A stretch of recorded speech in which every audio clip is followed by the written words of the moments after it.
Alhamdulillah, wassalatu wassalamu ala rasulillah Sayyidina Muhammad ibn Abdillah wa ala alihi wa sahbihi wa mawala. La hawla wa la quwata illa billah, ma ba'd.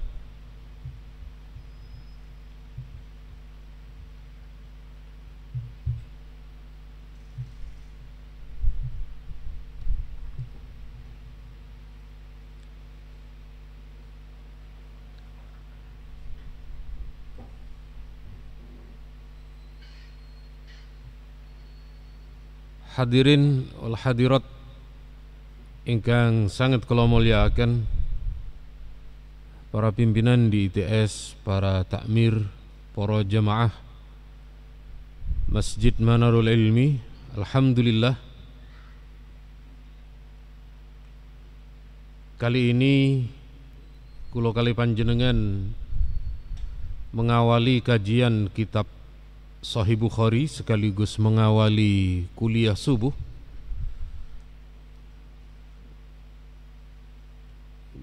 Maka yang pertama kula aturaken, taqabbalallahu minna wa minkum. Mugi-mugi amal ibadah selama Ramadan kalian Allah diterami sedaya. Ugi kula ngaturaken kalepatan pilih atau ada kesalahan yang kula lakukan sepindah malih. Ja'alanallahu wa iyyakum minal aidin wal faizin wal magbulin. Kita awali pada kesempatan kali ini adalah bab zakat. Terus selama Ramadan kalau wingi niku membahas di bagian akhir dari bab yang berkaitan dengan puasa, bab jenazah saat menikah. Maka kemudian kali ini kita membahas tentang kewajiban berzakat. Dan hadis niki ada sekian hadis yang disampaikan oleh Imam Bukhari dan hadisnya sangat panjang. Hadis ini yang dijadikan oleh dalil oleh Imam Bukhari ketika Rasulullah mengutus sahabat namanya sahabat Mu'ad bin Jabal. Sahabat Mu'ad niki oleh Nabi diutus ke negeri Yaman. Jadi bentuk suksesnya kaderisasi niku kalau kemudian sukses membentuk individu yang bisa meneruskan, Pak. Rasulullah niki beliau selama bertahun-tahun mendidik sahabat di Madinah, lalu kemudian ada sahabat yang diutus ke negeri Yaman, namanya sekali lagi sahabat Mu'adz bin Jabal. Beliau ketika mengutus sahabat Mu'adz niki, kata beliau, ya Mu'adz, wahai Mu'adz, niki di hadis yang lain kamu akan datang ke sebuah negeri yang negeri itu sudah memiliki agama, sudah memiliki keyakinan. Maka ud'uhum, ajaklah mereka ini, ajaklah pertama orang-orang Yaman itu untuk menyembah Allah, yakni dengan cara bersyahadat. Ajak mereka untuk bersyahadat, untuk menyembah kepada Allah. Setelah kemudian mereka menerima syahadat, fa'alimhum, kamu ajarkan kepada mereka bahwa mereka memiliki kewajiban untuk melakukan ibadah salat sehari semalam. Setelah kemudian mereka menerima melakukan ibadah salat, fa'alimhum annallaha aftarada alaihim sadaqah fi amwalihim. Setelah itu kamu ajarkan kepada mereka bahwa mereka memiliki kewajiban di antara harta mereka untuk dikeluarkan, yakni berupa zakat. Bagaimana konsep zakat? Tu'khadhu min aghniyaihim wa turaddu ala fuqaraihim. Konsep zakat itu diambil sebagian dari harta orang-orang kaya mereka, yakni kebanyakan 2,5%, yang dikembalikan dan diberikan kepada orang-orang fakir mereka. Terus niki perbedaan konsep zakat dengan kapital, dengan napa namini, dengan napa namini, ada kapitalis, ada negara yang tak mengenal Tuhan, napa namini, sosialis leres nggih. Kalau kapitalis niku tidak mengenal namanya zakat, tidak mengenal pemberian kepada orang miskin, makanya yang kaya makin kaya. Kemudian sosialis niku hartanya orang kaya diambil diberikan kepada orang miskin nggih. Nah, konsep di dalam zakat niku tengah-tengah, Pak. Orang niku boleh tumbuh semakin kaya, tetapi dari kekayaan mereka diberikan kepada orang-orang miskin. Terus sekali lagi niki berada di tengah yang kita kenal dengan istilah tawassut ajaran agama kita. Niku yang pertama berkaitan dengan masalah zakat. Kemudian yang kedua yang terdapat di dalam makna hadis niki yang disampaikan oleh para ulama kita niku makaten wau Nabi menjelaskan kepada sahabat niki, kepada sahabat Mu'adz bin Jabal, ketika mendakwahkan niku tidak langsung serta-merta, tidak langsung kemudian dipaksakan di dalam berislam boten, tetapi bertahap. Wau sampun ketinggal ten hadis niku, tahapannya adalah mensyahadatkan, kemudian setelah menerima dan kokoh, lalu kemudian sholat dan seterusnya. Niki ten mriki enten peta penyebaran agama Islam. Peta penyebaran agama Islam niki ada dua arah, ada dua arah penyebaran. Ada yang dengan cara perang, ada dengan cara kalau tidak menerima Islam maka dibunuh. Ada dengan cara yang ditempuh dengan cara aman, damai, bertahap, dan seterusnya. Niki ketika kemudian Islam niku dibawa ke semenanjung negeri yang dulunya adalah dijajah oleh Romawi kali Persia, niku pasti dengan cara perang niku. Kenapa? Persinya pakai senjata, Pak. Kemudian Romawinya juga pakai senjata. Mboten saged dakwah dengan pelan-pelan, nuwun sewu monggo derek ten is. Nah, mereka enten pedang. Maka sekali lagi ten mriki ada sekian. Nah, niki hadis anjuran tentang perang niki, bahwa al jannah tahta dhilali suyuf. Surga itu berada di bawah bayangan pedang. Nah, niki memang betul ada hadis yang kemudian menganjurkan berperang untuk mendakwahkan Islam. Cuma hadis niki tidak bisa dibawa ke negeri yang aman damai, boten saged. Nah, ada sebagian saudara-saudara kita niku yang ketika ten mriki dikit-dikit membawakan hadis pedang, dikit-dikit membawa hadis membunuh. Niku sekali lagi bukan pada tempatnya. Nah, niki termasuk hadis yang ada dikutip oleh Imam Bukhari setelahnya. Gitu. Terus kata Nabi, aku diutus oleh Allah untuk kemudian mereka membaca syahadat. Kalau mereka tidak mau membaca syahadat maka dibunuh. Oh sebentar, hadis niki tidak kemudian diberlakukan di semua tempat. Niki sekali lagi berlaku ketika yang dihadapi niku adalah melawan kepada Rasulullah dengan perang. Maka kemudian dihadapkan juga dengan perintah untuk perang. Niki skema atau nama-nama daerah yang saat itu memang berhasil ditaklukkan dengan cara perang. Yang paling banyak memang di masanya Sayyidina Umar, mulai dari Suriah, Damaskus, Jordan, Palestina. Kalau dulu namanya negeri Syam namanya. Kemudian Persia, Mesir, Afrika Utara, ada juga di sebagian dari dinasti Bani Umayyah. Jadi sekali lagi niki adalah di beberapa negeri yang kemudian berhasil ditaklukkan dengan cara perang. Tapi sekali lagi tidak semua dengan cara perang.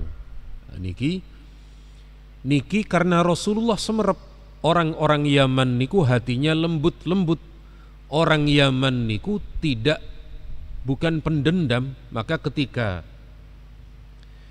Rasulullah mengutus sahabat Yaman, mengutus sahabat Mu'adz bin Jabal ke Yaman, niki hadis wau, Nabi tidak memerintahkan perangi dulu, jangan. Nabi juga tidak menyuruh untuk membunuh, jangan. Tetapi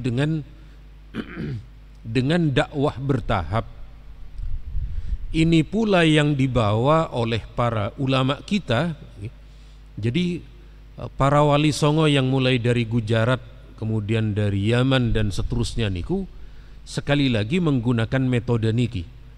Makanya kulo kali panjenengan ada mengenal dakwah wali songo dengan kidung kalimosoto. Kalimosoto niku kalimat syahadat. Kalimat syahadat yang kemudian diselipkan di dalamnya agar kemudian mereka bersyahadat menerima. Begitu sampun diajari kalimosoto ataupun kalimat syahadat, mereka kemudian diajari datang ke masjid.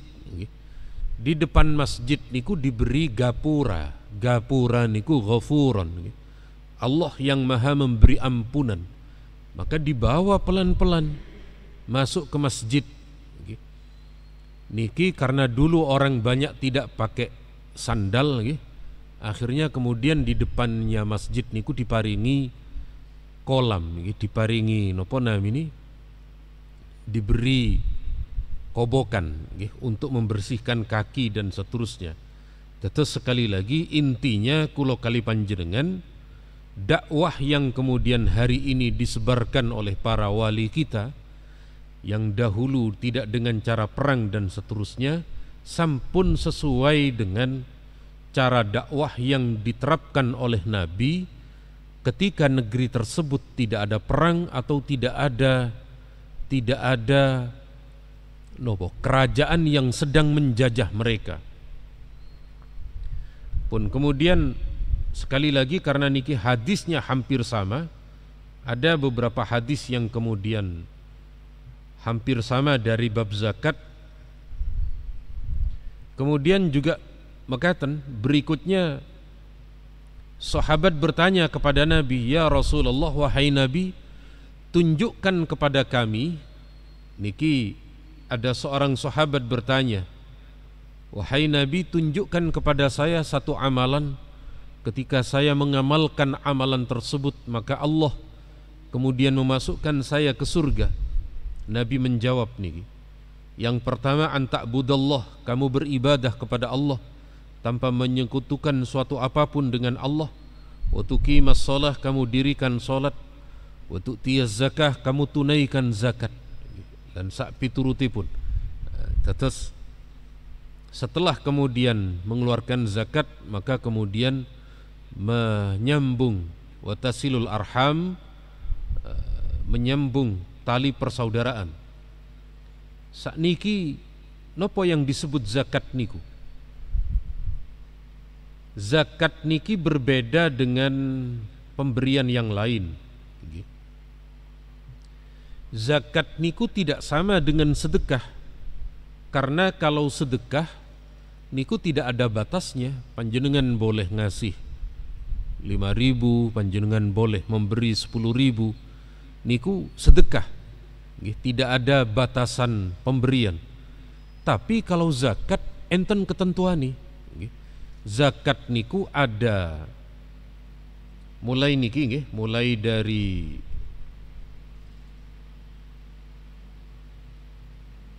sekedap lah niki. Zakat niku ijabi ta'ifah minal mal fi malin makhsus limalikin makhsus.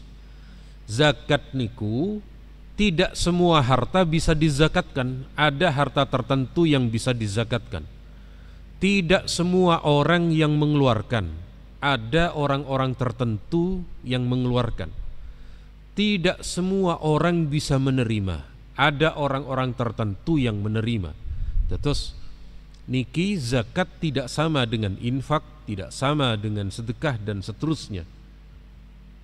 Niki tentang ayatnya, kalau ayat di dalam Al-Quran, khudh min amwalihim shadaqatan tutahhiruhum wa tuzakkihim biha.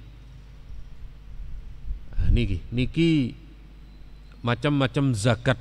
Jadi di masa Nabi niku ada perdagangan, ada pertanian, ada peternakan, ada buah-buahan, ada tambang, ada harta temuan. Harta temuan niki maksudnya adalah harta karun nggih. Kulo nate saya pernah ditanya niku. Kulo siaran di sebuah radio, lalu ada orang bertanya, "Pak Ustadz, saya naik mikrolet." Rien tasik zaman mikrolet. Saya naik mikrolet karena mikrolet itu sepi. Ketika saya menjadi penumpang terakhir, saya di situ menemukan harta yang tertinggal dari orang sebelumnya. Apakah harta ini yang saya zakatkan dari harta temuan? Oh, sanes niku, nek niku dunyane wong niku.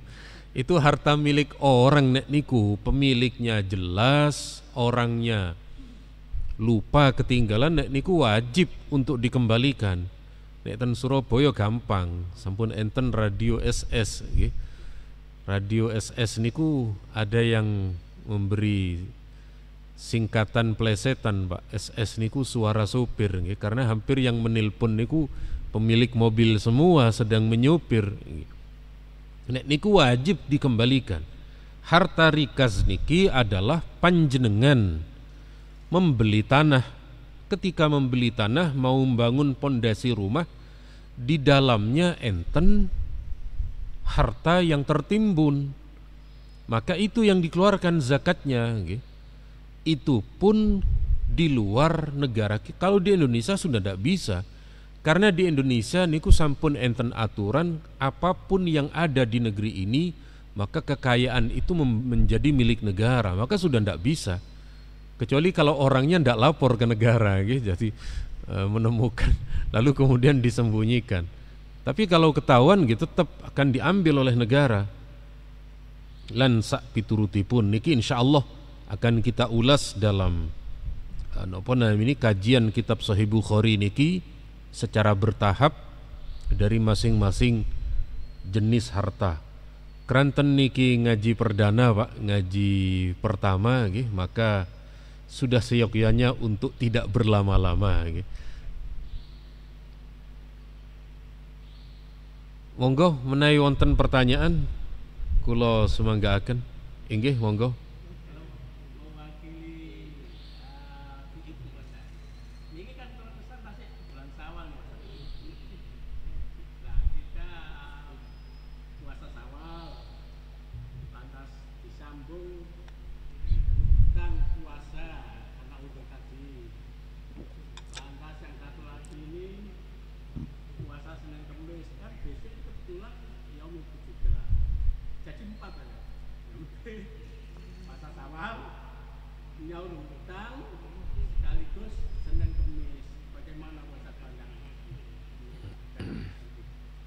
Matur nuwun.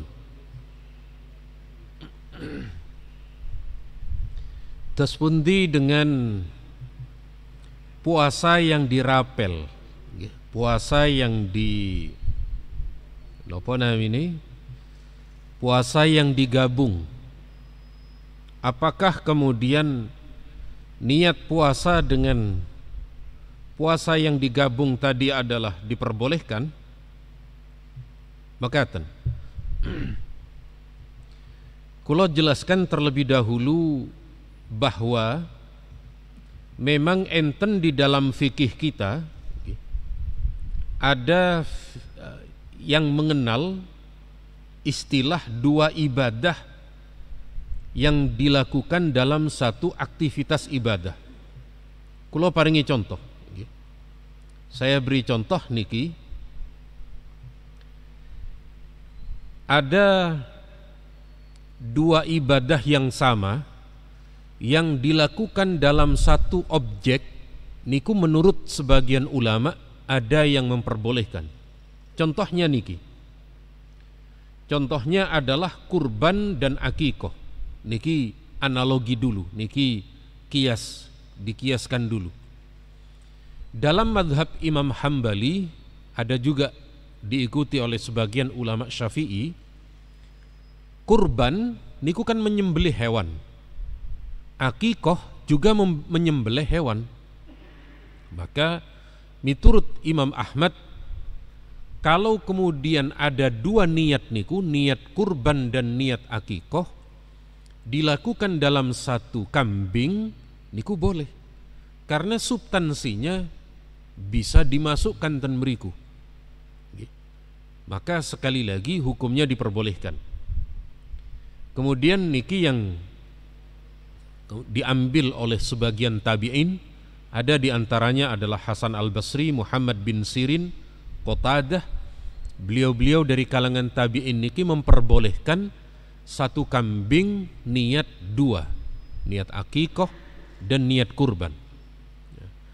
Kemudian para ulama tidak berhenti di situ, kemudian menganalogkan, menyamakan puasa. Maka ada ulama yang memperbolehkan puasa niki, puasa Syawal niki digabung dengan qodok Ramadan. Qodok Ramadan niku ada yang memperbolehkan. Cuma sejauh yang kulo baca, yang kulo semerep, niki maksimal niku dua. Kulo dereng menemukan ulama yang kemudian sampai 4, misalnya benjing keleresan Kemis, keleresan Ayyamul Bid, maka kemudian posone niku niat papat, niki rapel papat. Nah, kulo dereng napa namini dereng menjumpai pendapat ulama yang sampai 4. Kalau 2 niku tasik wonten nggih. Puasa leres, puasa Syawal dengan digabung puasa qadha niku enten namanya kitab Bughyatul Mustarsyidin yang memperbolehkan. Contoh yang lain niku Imam Nawawi niki enten ten kitab Majmu', ten kitab Syarah Muslim. Kalau ada orang datang ke masjid, ada orang masuk ke masjid lalu belum sholat tahiyat masjid, sekaligus belum sholat qobliyah duhur misalnya, maka Imam Nawawi membolehkan niku. Boleh bagi seseorang ketika mau sholat qobliyah duhur kan misalnya 2 rakaat, tahiyat masjid kan juga 2 rakaat, maka niki boleh digabung. Nah, karena niki sholat, maka juga ndak boleh lebih dari 2 niat niku. Misalnya niat qobliyah duhur, niat tahiyat masjid, kali niat qadha subuh, nggih boten saged.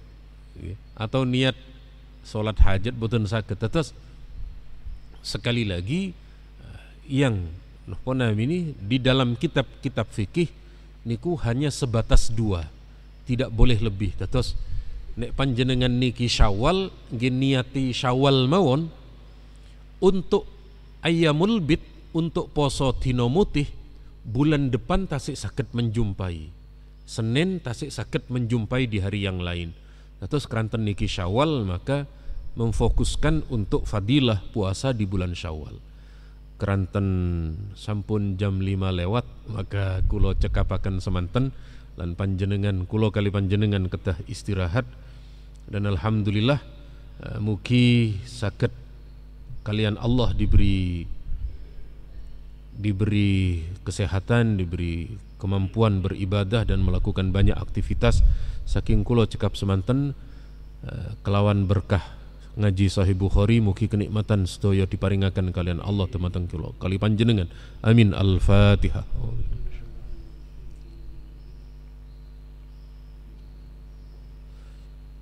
Cekap semanten nyuwun agengi pangapunten. Subhanakallahumma wa bihamdika asyhadu an la ilaha illa anta astaghfiruka wa atubu ilaik. Wassalamualaikum warahmatullahi wabarakatuh.